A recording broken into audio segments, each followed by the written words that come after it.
Viral sebuah video memperlihatkan sebuah pohon yang tumbang di jalan.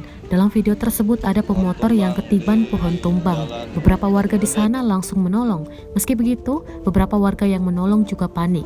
Tampak ada beberapa orang yang menjadi korban karena tumbangnya sebuah pohon. Warga berusaha menyingkirkan pohon yang menimpa pemotor. Warga cukup kesulitan mengangkat pohon tersebut. Hal itu juga karena ukuran pohon yang cukup besar, sehingga diperlukan alat berat untuk mengangkat pohon besar itu. Tampak dalam video pemotor yang ketiban pohon tidak sadarkan diri. Video itu diunggah oleh akun Sarjana Buntung di Facebook. Setelah diunggah, video tersebut langsung viral. Video itu pun menarik respon dari para netizen. Berdasarkan dari komentar netizen, peristiwa tumbangnya sebuah pohon itu terjadi di Cicalengka, Kota Bandung, Jawa Barat.